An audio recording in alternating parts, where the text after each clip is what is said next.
Hello and welcome to Gaming Gain. My name is Muzz and we're less than a couple of weeks to the PlayStation 5. And while it's a time to look forward and look forward to the next generation of video gaming with the PlayStation 5 and the Xbox Series X, also time to reflect and look back on the PlayStation 4, which has been a trusty machine for myself and many others, being the most sold console in this current generation. And I'm going to go back and look at some highlights from the console that I have played. There's going to be some highlights and lowlights. I will say that I've highlighted a few games that I anticipated to be good and kind of let me down, which actually had a big factor in the way I chose playing games going forward. But majority of it is games that I want to highlight, I want to talk about. There's some big games in there, there's some small games in there. So let's get right into it. And here we are with the first game, Killzone Shadowfall, the first game that I got with my PlayStation 4 bundled in. And looking back, I have very fond memories of this game in terms of I enjoyed it, I enjoyed the story. It was it didn't do anything spectacular in terms of going outside the boundaries of a first-person shooter, but it done everything well. The shooting was great.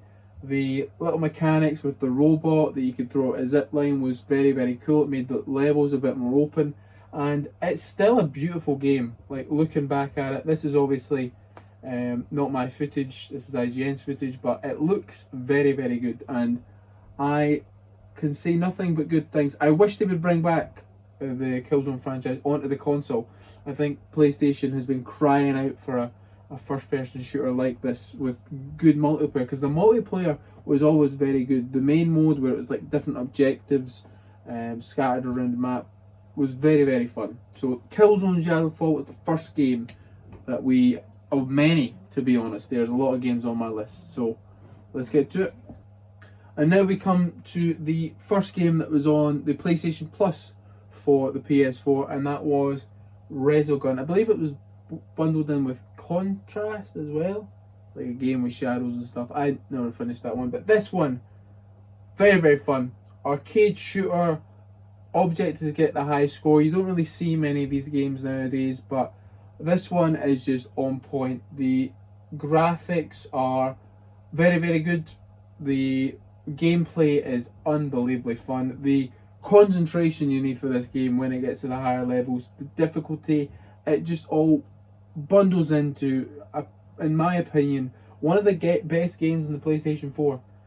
It's endlessly replayable because it's so fun, and I thoroughly enjoyed it. It was such a good experience, and I always get every time I see it, I'm like, I should really play that, and I do. I often go back and give it a little shot because it is such a good game and it deserves all the praise that it gets from, hopefully, a lot of people.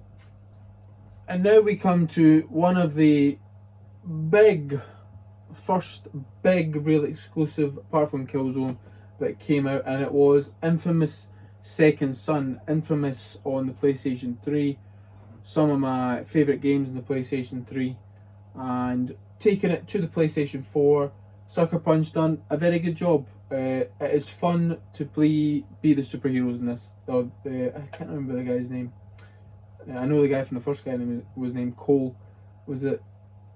Anyway, point is, being a superhero or you're not really a super villain. You're just you're not even an anti-hero. You're just kind of an asshole, really. In this, if you go down the path where you choose all the bad choices. It's fun either way. The story was, not too bad, but the actual gameplay of it was just very, very fun. The fact that you could change up your powers, the different powers were similar, yet offered some unique elements to them, and it made for just a very good time to play. I remember completing it twice because I wanted to get the good and the bad, and I had no problem doing that. Also, shout out to the DLC that came out, First Light. That was a very good addition to the infamous Second Son. And the game was just, yeah, it was just a good game with some good foundations. And I hope Infamous comes back, because I think I'm surprised with obviously what Marvel has done. I mean, I think this kind of got released at the point that the Marvel franchises were starting to really get popular. Like they were obviously popular, but like getting a lot of attention. So a superhero game later on in the generation might have been very, very good. Need more destruction in the next one, I will say that. Infamous Second Son, very good game. And now my first horror experience on the PlayStation 4, Outlast.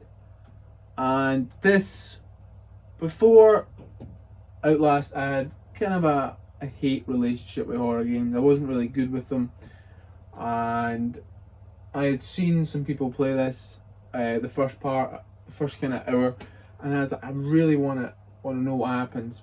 And I gave it a shot. Terrified me, but I got through it, and I was very impressed with the mechanics of the game, and the night vision was ridiculously creepy, and the story was actually very, very interesting to me. I really thought the story pulled you forward through the fear.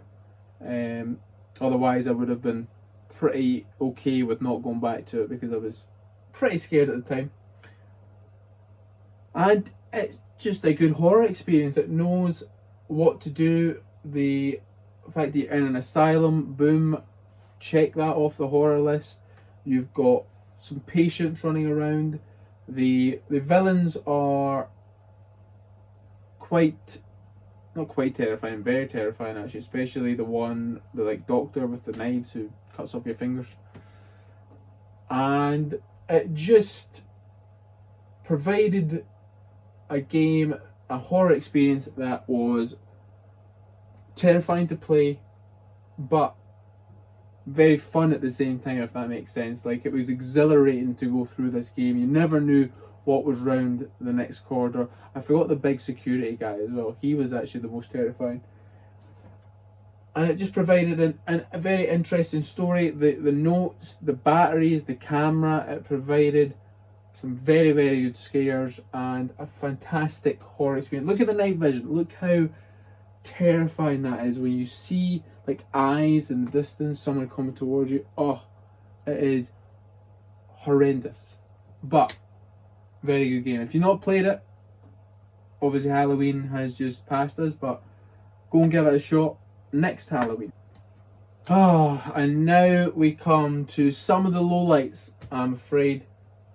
Watch Dogs 1, Watch Dogs 2 is apparently a good game. Watch Dogs 1 was the game that put me off a lot of Ubisoft titles in the future.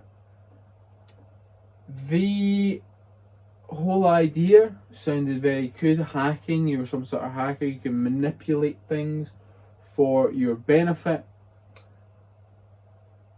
And they had one of the worst, in my opinion, characters that you could play as protagonists, and Aiden, whatever his face is, I believe that's his name. I wouldn't be surprised if I forgot it, because he was so bland. The gameplay was just so lackluster. The graphics were downgraded from the original trailer. The mechanics were very basic. Like, instead of, you could only really hack like a handful of things, and they weren't that interesting. The most interesting one was when you were in a police chase, you could lift up the bollard from the middle of the street. That would cause some very cool crashes. But the game, the single player was, yeah, just not that good, in my opinion. I bashed it, but there was one good thing about it. The multiplayer, where you got invaded or you could evade another person, was very, very fun. Where it was kind of like a hide and seek kind of game, where you had to hack the person by staying near them, and if they found you, you got exposed, and it just became like seeing them coming towards you was, and you're hiding, very, very nervous, nerve-wracking for you as the player, and that's what that game probably should have focused more on, but unfortunately it didn't, and yeah, it just was a very dire experience, to say the least. I remember completing it and going, thank goodness I do not need to play that again, because it was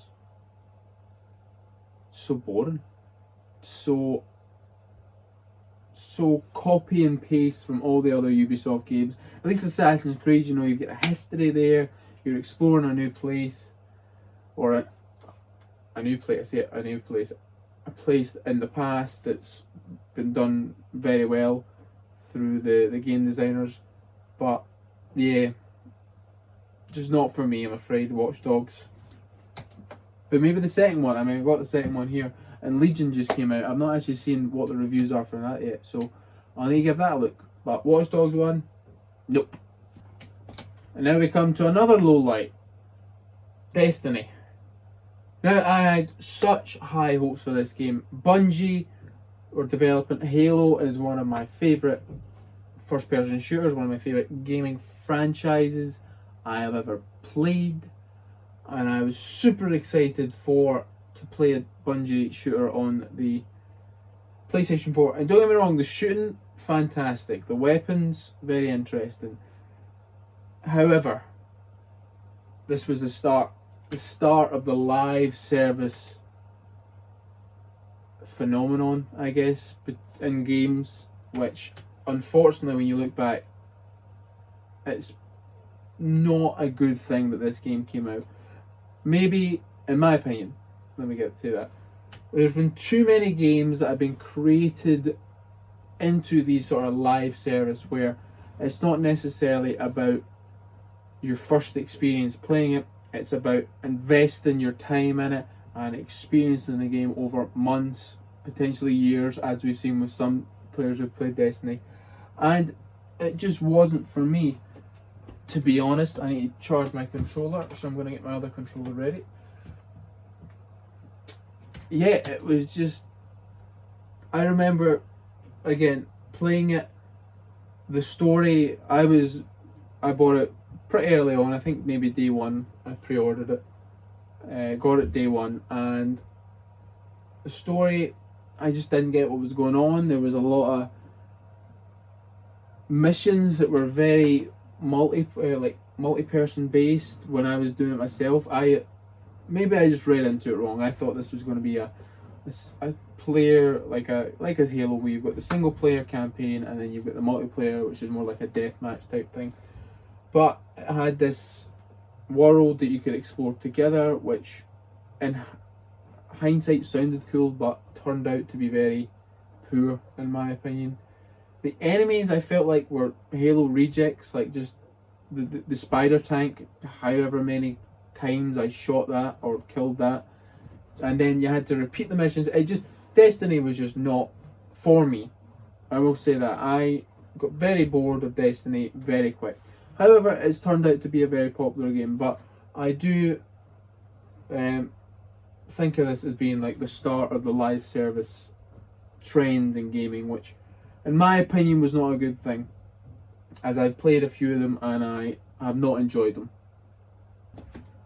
And now we have one of the more ridiculous games on my list of highlights and lowlights from the PlayStation 4. Should really shorten that name down, but Octodad Deadliest Catch. Now, if you've never seen this game before, you're probably hearing that name and looking at what's going on the screen and thinking, what is this? And I can only explain it as it is the most random, hilarious, funny experience on the PlayStation 4. You play an octopus who is pretending to be a dad, who is about to get married, who has 2 kids. Human kids, I might add, they're not octopuses. And you just have fun with it. the way you move is very awkward. You need to like hold one trigger to move a limb, or I think it's to do with the analog tricks as well. You can have a mode where you can have multiple people controlling different limbs, and that just makes for some hilarious gameplay. But this game is, if you've not played it, it doesn't take you that long. It is so stupid, yet it deserves a spot. It deserves to be talked about, because whoever thought about this just has such a creative mind, and it is done very well. There is some frustrating parts, but overall it's just a nice, funny experience where you can just sit back and have a laugh and laugh at what is going on the screen. So Octodad, Deadliest Catch. What more is there to say? What a game. And now we come to the Order 1886, which for many people is a low light. But for me, I enjoyed this game. Now, let's get cut to the chase. It is far too short. Far too short. 6 hours for a 40 quid game. That is ridiculous. I'm not defending it. I was stupid enough to pay that much money for it. I enjoyed it, yet I feel still I got burned. It should have been, for that price and for what it offered, nah. Sorry. However, the premise, the graphics, and the gameplay I thought were very good. The gunplay is fun. There's some unique weapons in there, like the Tesla thing that shoots lightning bolts that just melts enemies. The graphics are fantastic, like really high quality. Only matched, I think, by a couple, or surpassed by a couple of games during this generation. And the setting, very interesting. The overall plot, I thought, held my attention and made me want more. I want another Order 1886 game because I think it deserves it. I think maybe under a different developer who doesn't focus so much on the superficial stuff like the graphics and the voice acting, which was top notch, but maybe should have put a couple more hours into your game. And the whole picking up things, that was ridiculous. What was the point in that? Come on. But I think it deserves another shot. Order, whatever you would call it, 1887, 89, 88. I'd be down for it. Some multiplayer modes where you play against, you have humans against monsters, that would be very cool. That could be done, I think, very well. It deserves another shot, this game. Despite the length, I enjoyed it. And I paid 40 quid for it, which is still ridiculous. Still irks me to this day that I paid that much money for it. But looking back, if you take the price out of it, I thought it was a good enough game to warrant a sequel. Take out the price and the length of the game. If they added, 6 more hours, if they doubled it, I think we'd be talking about it still as a very good game. But because of everything that happened with it, it's just kind of flung under the carpet, never to be talked about again. But it deserves another shot, I think. This gameplay isn't probably the best, but I probably should more action focused gameplay. But as you can see, it looks very good. Wolfenstein: The New Order, the game that saved single person, first person shooters. Now, I realise that's probably a bit hyperbolic. I think I'm using that right. If I'm not, please tell me. My overblown statement. But I remember before this came out, there was all this talk of, multiplayer games have to be a thing, they need to be the thing. Single player games are dying, which let's just get this out of the way. Single player games are not dying, as you'll probably see by this list.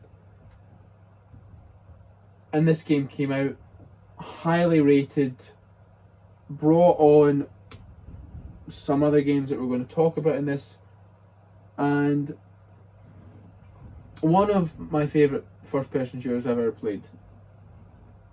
It provided a compelling story that was emotional in some places, really dragged you into the emotion of everything that was going through. Provided some fantastic gameplay, the gunplay, the environments, the enemies. I mean, you're killing Nazis, so it's quite fun, but you've got the big robots, you've got the Schneiderhausen dogs, or whatever they're called. I have no idea if I said that right, probably not. And yet, such a good game. I cannot say any more, honestly, because it's just, in my opinion, it's one of the best first-person shooters ever made. This was the first one to bring back this style of shooting, where it's like your health doesn't automatically recharge. You have to find ammo, health, armor around about the map, take it off enemies. Some of the set pieces were very cool. You can do it stealthy as well. Like, you can just such a fantastic experience, and watching this now just makes me want to go back and play it. Second one,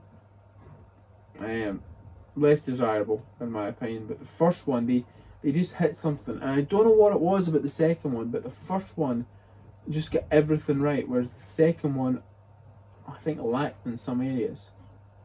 The shotgun, look, if we get to see this person shoot, oh look at it. Please shoot your shotguns. Yep. Oh, look at it. It's just so good. Unbelievable. Fantastic game, Wolfenstein: The New Order. Gave you choices as well, which was quite interesting. They didn't really amount to much, just whatever character I believe survived.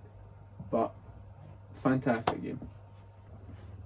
Move on to another smaller game, but definitely deserves its place to be talked about. Rogue Legacy. One of the first roguelikes that I really got into. Roguelike is basically like a game where you have to play it multiple times to get understand the mechanics. Every time you die, you kind of come back and you can level up your character, change some equipment about, and then go again. And Rogue Legacy got into my skin. I played it double figures in the hours before I beat it the first time, and it provided just some very challenging gameplay. The first, obviously, part of it is easy, but as you go on and you understand what is required of you to get further on, it gets pretty tough and pretty intense. This is us coming back to upgrading stuff and actually building ourselves up, allowing us to get new equipment, stuff like that. And yeah, it's just a very, very fun game that challenges you, because it's procedurally generated, because the maps are procedurally generated. The game has unlimited replayability. The obviously challenges to do in as little turns as possible. I'm actually going to fast forward it because this is not what I want you to see. I want you to actually see the gameplay. Which, there we go. So this is the gameplay. It looks fairly basic, and to an extent it is, but it's done so well. It's one of these things where less is more. The gameplay is quite, not simple is the wrong word, but like basic, but that makes it very, very fun. It makes it also easy to learn, hard to master type deal. And you have different characters that you can choose from that have different abilities. This one seems to have like a blurred vision, which is quite common. But you have other ones, like one that can fly, use dragon breath, and yeah, Rogue Legacy is just a fun game that you'll play for hours at end, and I can't wait to play Rogue Legacy 2. Is it out yet? Can someone tell me if it's out? If it is out, let me know. Now, you can't talk about the PlayStation 4 without talking about this beautiful machine, the PlayStation VR. I first played the PlayStation VR at like a test event in Glasgow and played Rush of Blood and Drive Club. Now, Drive Club was kind of an okay experience, but Rush of Blood was the one that made me buy and invest a lot of money in this machine. And while the support has been sort of dwindling as we get later on, some of my favourite gaming experiences on the PlayStation 4 have come through this device. It just enhances the games that I have played. And I have a big list down here of games that I'm just going to touch on without necessarily going into full detail. But Until Blood, Rush of Blood, Until Dawn, Rush of Blood, sorry. One of the quintessential VR experiences, in my opinion. It's a rail shooter, it's horror, it's scary, brilliant. Resident Evil 7, can play it without the VR, very good game. Play it with the VR, it changes it into a whole new experience where you actually feel like you are the one who's being chased by these monsters. Batman VR, well, kind of limited, provided an interesting Batman experience that provided a very interesting story within the Arkham universe. Astrobot, one of my favourites, a platformer that uses VR elements to really enhance the experience, change the game with platformers in Astrobot. Such a fun game as well. If you've not played Astrobot and you have a VR, please play it. Beat Saber, one of my favourite games of all time. It's on the list and it deserves to be there because it's just, you can't play it without the VR. You cannot have that experience without the VR. Just so many more. The Walking Dead, Saints and Sinners provide a full story experience well in the VR headset. I'm going to have to look down because I've forgotten so much more. VR Worlds, a good tech demo for all the VR became Blood something that I can't forget. It's there. It's not on the list. Why is it not on the list? Blood Money? The English one where it's part of the VR or taken from the VR world and created into a full game experience. But that was a very fun game as well. You've got Job Simulator, which is this hilarious game where you pretend to do, or because jobs have been taken over by robots, you visit a museum to then reenact those jobs to the VR headset. Ridiculous, funny, great game. You've got the Doom game, you've got Headmaster,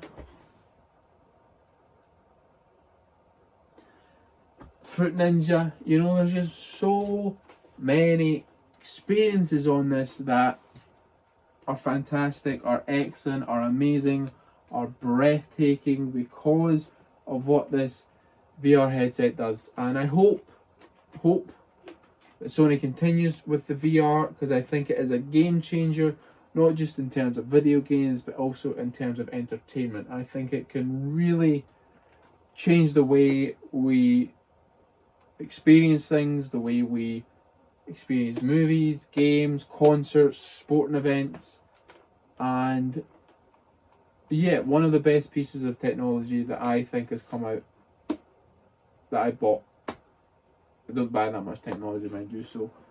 But anyway, I'm underplaying it. This is a fantastic piece of equipment. Loved every minute of it. Well, maybe not every minute. Sometimes I've been ill. Hey, just put it out there. Sometimes it makes you ill. But more often than not, fantastic experience. And now we come to Doom and Doom Eternal. I'm lumping them together because why not? No point in talking about Doom and Doom Eternal separately. Doom, following on from the Wolfenstein: The New Order, Doom 2016, which had been in all sorts of trouble and development hell, as they call it. It came out the other side and blew people away with its frantic gameplay, return to form, and just overall fantastic shooter experience that provided everyone what they wanted: blood, guns, gore. Doom Eternal, in my opinion, took that to the next level, adding dashing, more aggressive enemies, more interesting weapons, a better story, a more interesting story, and both of them are just unbelievable games. I've had so much fun with these two games on the PlayStation 4. Doom just took it up. Doom Eternal took it to another level, in my opinion again. But unbelievable shooters, unbelievably fast paced. You will never get bored of these, no matter how many times you play them. Just the way everything is designed, the level designs are very, very cool, very cinematic, fun, exhilarating.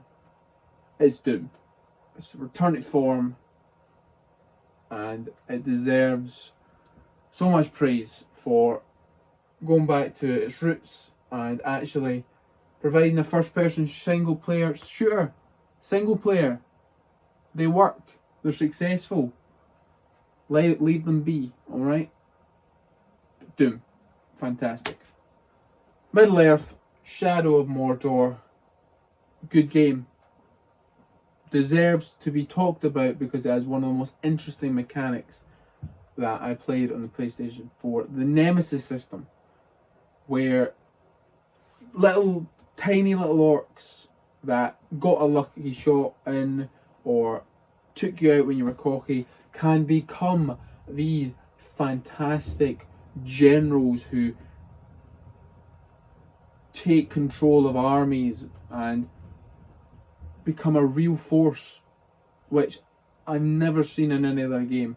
You can have just this, as I say, just this little orc that becomes a huge adversary for you, and and they can take each other out.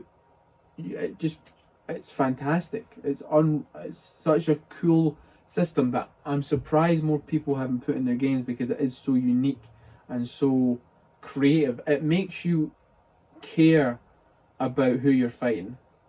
They all have names, they all have like kind of backstories, I believe.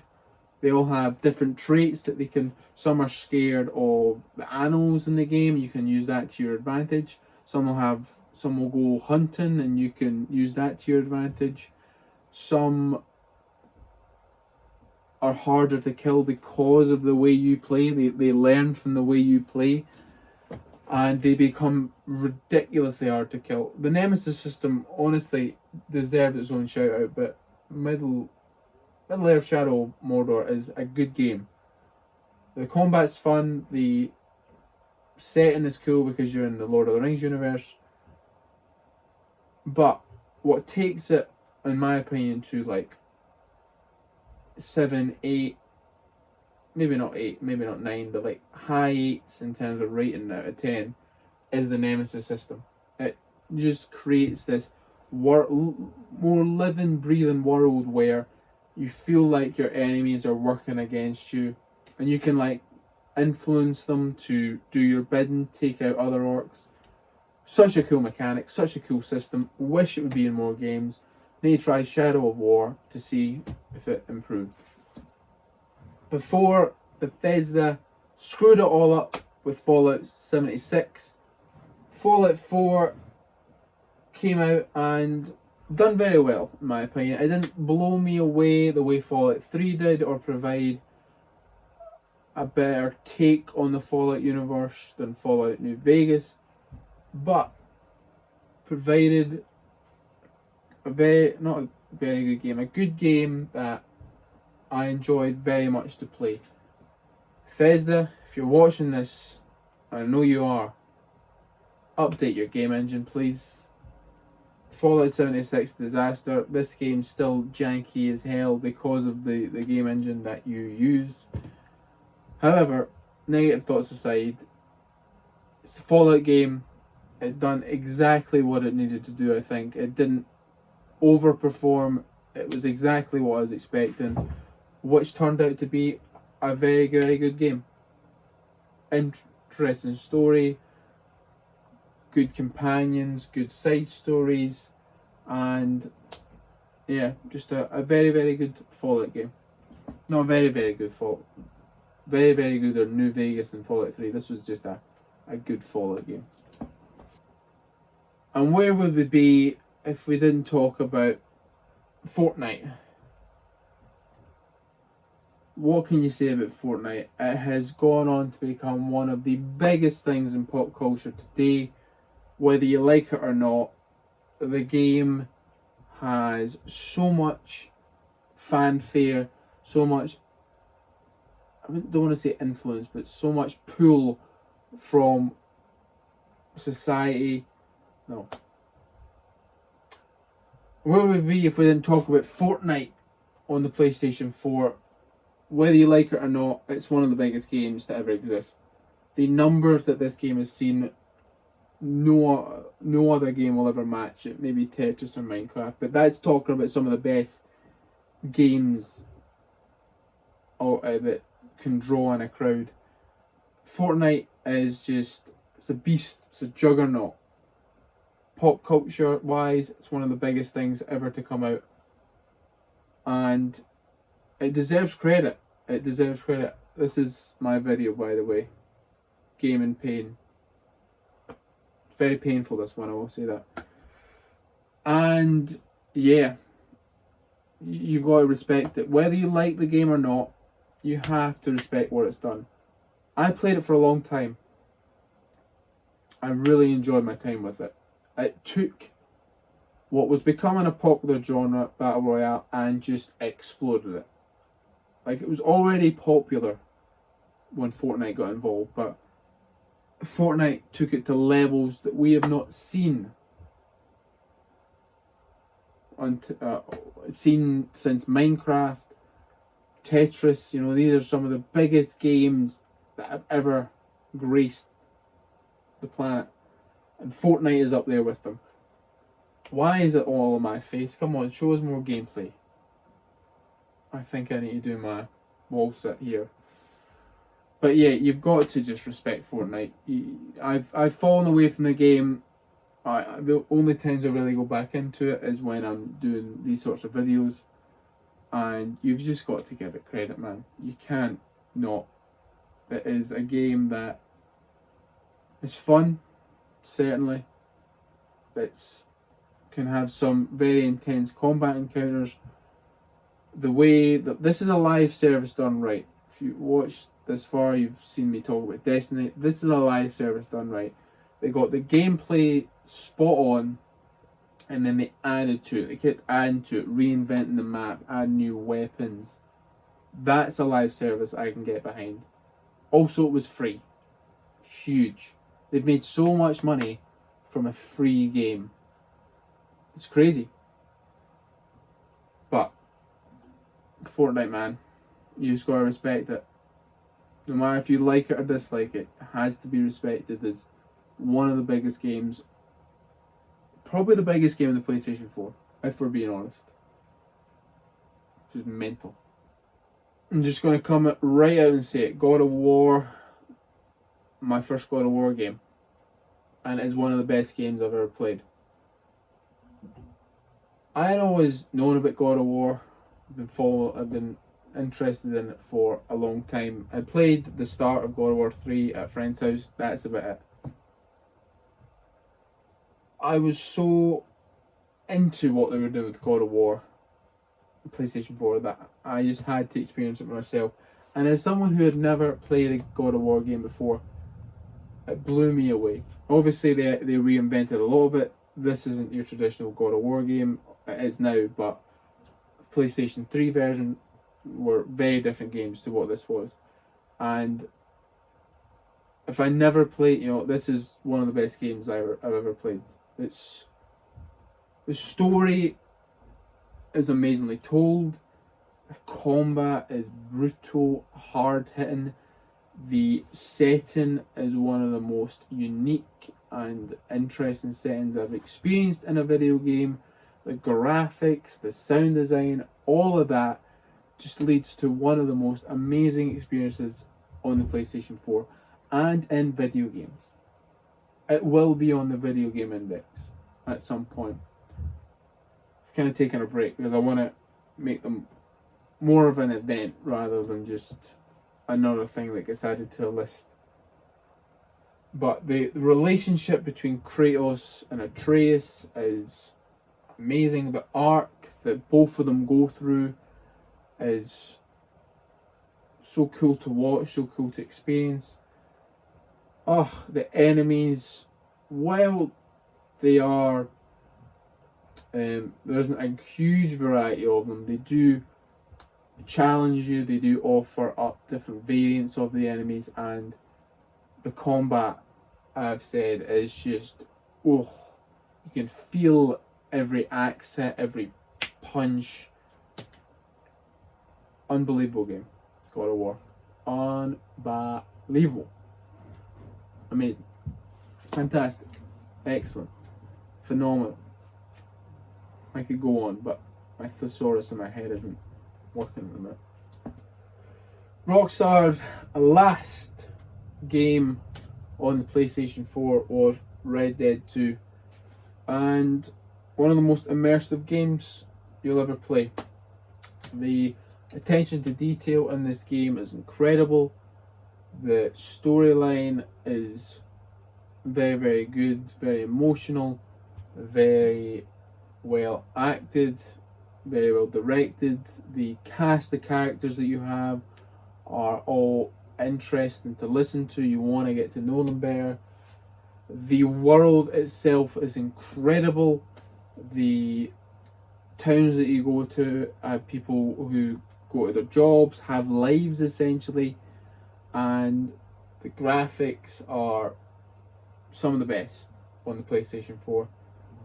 Arthur as a protagonist is kind of your lovable rogue. He's an anti-hero, he's someone who does bad things, but you can relate to why he's doing them. And yeah, I mean, Red Dead 2, man, just what an experience. And a lot of controversy with all the crunch behind it, and I don't condone crunch, which is where video game developers work ridiculous amounts of hours towards the end of a game, and some of them it costs them, their mental health, or they really suffer because of it. A lot of crunch happened with this apparently, so bear that in mind. But to say it's worth it is not the correct thing to say. It is a very, very well made game, but it shouldn't come at the cost of shouldn't come at a cost of people suffering either through mental health or not seeing their family, stuff like that. But anyway, I went off on a tangent there. Red Dead, very good game. Red Dead 2, very, very good game. Horizon Zero Dawn 2, and unlike Red Dead, the story in this one's very, very kind of decent. It's not as good as Red Dead. The world isn't as well fleshed out, but it's the combat. Fighting the robot machines with a bow and arrow is just very, very good. Can't say much more than that. It is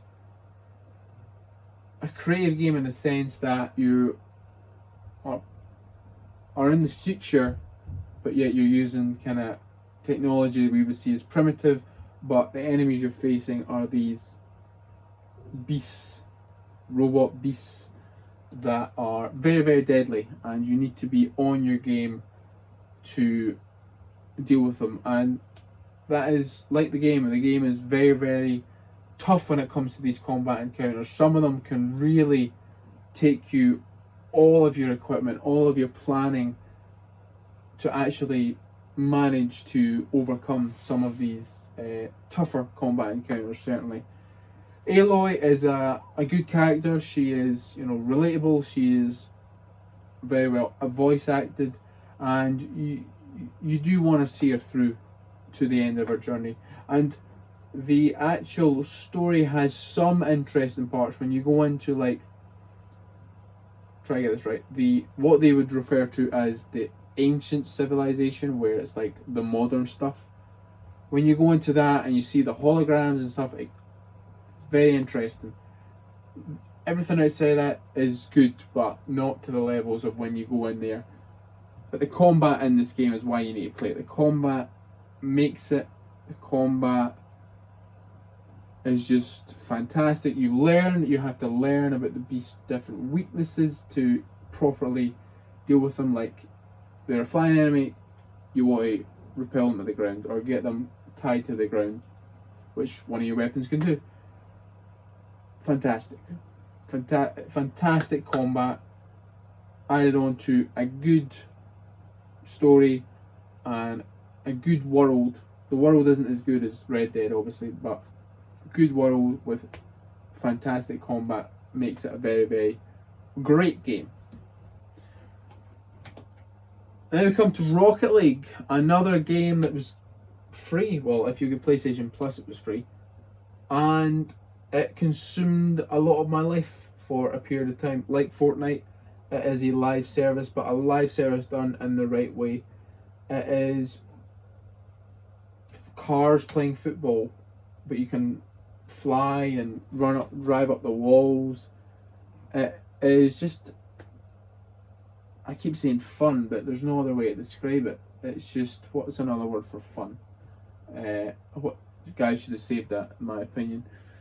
But it's just, the gameplay is what you come here for. This is another one of my Game and Paint videos. Jesus, that camera looks awful.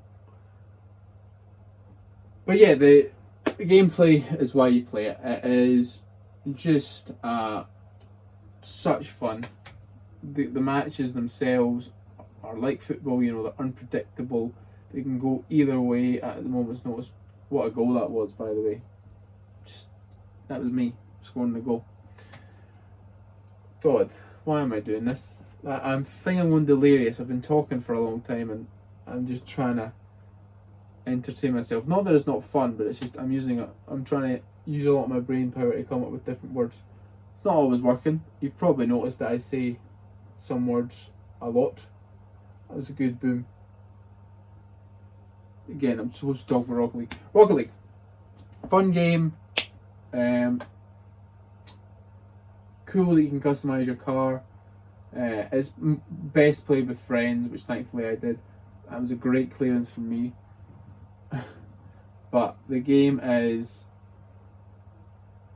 just, I don't think it got to the levels of a Fortnite, but it could have it maybe almost got there. It was maybe on par with Fortnite at a point, but Fortnite it's a juggernaut, I would talk about. But Rocket League deserves to be highlighted because, it's going to be on the PlayStation 5, so I'll be talking about some more.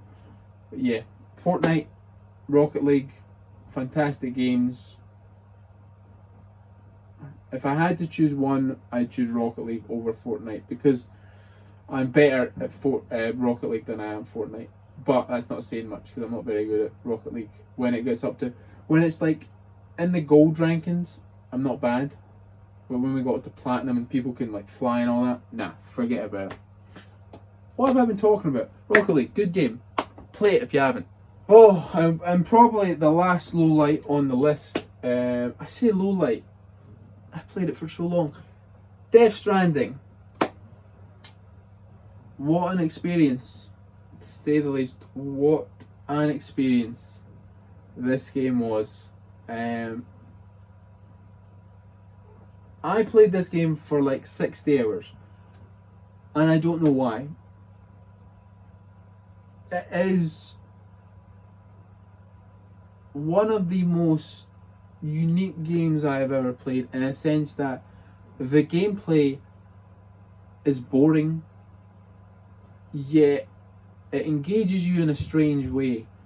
It engaged me in a strange way anyway, where you're essentially just a mailman in just extreme conditions, and you have to overcome these things. I actually want to and it's all based around community, where people from other people who are playing the game can build structures that you can use. It's, looking back, if you think of it, Death Stranding is just such a unique experience. The gameplay is, the story, let's talk about the story first. The gameplay, we've talked about the story, ridiculous. No idea what was going on in it. The whole, I couldn't tell you. I could not tell you what I'd done in Death Stranding. The enemies were kind of lackluster. The things that this thing tracks, the BBs or whatever. No, that's the thing on you. But anyway, but you can see all these symbols. Like someone built that. That's someone's motorbike. Like it looks quite scary there, but it's not. In a sense, like it's really not. Like they're quite, like I'm on a motorbike and I'm just gonna drive away from it. And you can use that. These were my favourite things actually, the grapple hooks. I could talk about Death Stranding all day. I really could. Just what a strange game it was to play. And what a strange experience. Like no one talk. I don't need to see anybody talking about it now. But there must be some people playing it. But I'd actually be curious to see what had happened to everything since I left. But yeah, Death Stranding, man, just an experience. Like, would I play it again? Would I do everything again? Yes, because it was such a, it was so strange to play. It was honestly so strange. It got me into a routine of just delivering stuff. Just mundane tasks. Like this isn't fun. What I'm doing here, climbing up this mountain, it's not fun. But I done that a lot. And I cannot explain why. I cannot tell you why I done that. And that is Death Stranding in a nutshell. I cannot tell you what it is about, why I played it for so long, or what was going on. I had Norman Reedus in it, but Guillermo del Toro, other famous people who I can't name. But that was Death Stranding. I'm as confused now as I was when I played it. We're nearing the end now, and The Last of Us Part 2. Well, where do I even begin with this game? Incredible detail, attention to detail, incredibly well acted game. The combat was as brutal as ever, but there was just something about it that, not rubbed me the wrong way, but just didn't make me enjoy it as much as the first one. You play as Abby and Ellie. There's like this intertwining story, and I just didn't like the outcome of it. I guess it just wasn't what I was expecting the game to do. It was maybe what they were trying to do, but look, it's a good game. I think the first one's still better, but it is a good game. The sneaking around, the combat is still very, very good. I need to stop saying very, very good. I say that a lot, don't I? I apologise if you watched this far. But that's what it is. It's just, combat is very, I need to stop saying very. Come on. Oh, I'm losing focus. I'm almost. This is like, I don't know how many games are on this list, but there's a lot. The game is The Last of Us Part 2. What can I say about this game? Is that I didn't enjoy it as much as the first one, and maybe that's what they were going for. Maybe this may be the first game that has tried to make you not want to play it. not want to play, but not enjoy it, not enjoy the experience. This experience is supposed to be, rough. It's supposed to be hard. It's supposed to be hard hitting, which in some cases it is, in other cases it's not. I think it falls slightly short of greatness opposed to the first one, which I thought they'd done so much well in terms of the story beats, the pacing. The combat's brutal, tactical, slow. The enemies are a bit more varied in this one opposed to the last one. The clickers, the infected, are still some of the best horror characters in PlayStation gaming, and the story was good enough to carry me through to the end. But there were some problems with it, in my opinion. The dual story with you and Ellie and Abby was, I think, a miss for me. But still very well acted. The voice acting is very, very good. Some of the story beats are very good, do hit home what is actually they're fighting for in this world. And yeah, that's The Last of Us Part 2. Let's see the shotgun shot. Boom. Oh, I didn't actually kill the person. Oh wait, I did. Oops. Ghost of Tsushima. I have still not completed this game. I don't know why. It's such a good game. The most beautiful game on PlayStation 4. And I've talked about a lot of good games on here that have more detail, more attention to detail, but in terms of landscape, in terms of foliage, this game is gorgeous. I think I'm outside the camera. I should really lean this way. Fantastic game. Combat. Why you would want to do this stealthy, I don't know. You play as a samurai, play as an honourable samurai who calls out his foes and then takes them down with one sword swipe. But look at this, the leaves, the foliage moving around. Oh, it's such a beautiful game, and I can't wait to finish it. Maybe when the holidays come around, I'll actually manage to get a chance to finish it. Maybe finish it on PlayStation 5. And now we are almost at the end. One of the more recent games that I played, Until Dawn. Hadn't played it until this Halloween, and I loved every minute of it. Great horror experience. Some of the choices you have to make are very, very hard and make you really feel like your decisions matter. And they do. Some of the smaller ones can really impact the end of the game. The acting, I thought, was spot on. No one gave a bad performance. The whole atmosphere was perfect. It was B-movie horror cliches, but then it tried to do some twists in there, which I did like. And it provided a game that just was a blast to play and a blast to record as well. I've had some good feedback from people who have actually watched it all the way through. They said that if they've not seen it before or they have seen it before, they thought it was, a very, very good game to play because, it's so story focused and it's a lot of it is cutscenes that you can kind of talk along with it instead of focusing on the actual gameplay. And some of the decisions are ridiculous. Like, you need to make a decision between life or death in this game, and sometimes you choose the right one, sometimes you don't. But that is the beauty of this game. Until Dawn. And now we end with, or not ending yet, but and now the game that consistently I've played the most over the years on PlayStation 4. GTA 5. Now this game has single player. Let's forget about that. I didn't play the single player on PlayStation 4. It's GTA Online. Let's talk about GTA Online. Just so many tasks to do. The racing, the driving is what I keep coming back to. Some of the heist missions were very, very fun.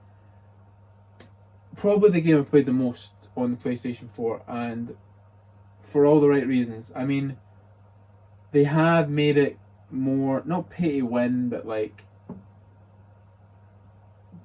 they've made it to the point where you need to kind of spend money if you want to experience more of the advanced stuff in this game, which kind of sucks, but the overall experience of GTA Online is nothing but positive in terms of the races.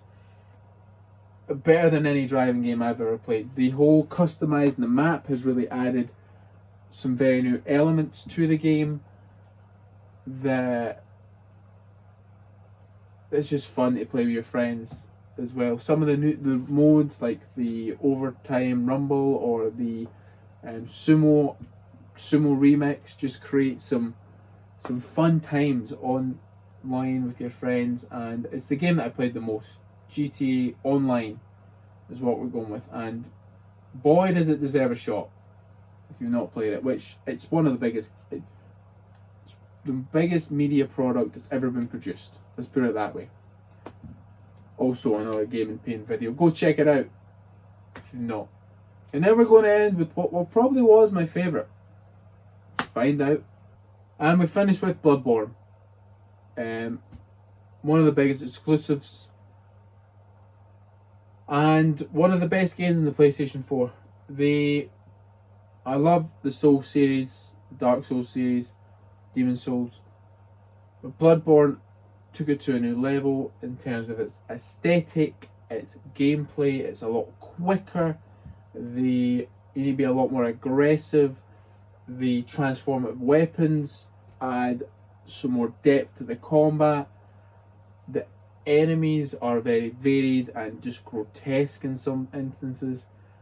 The world is just such a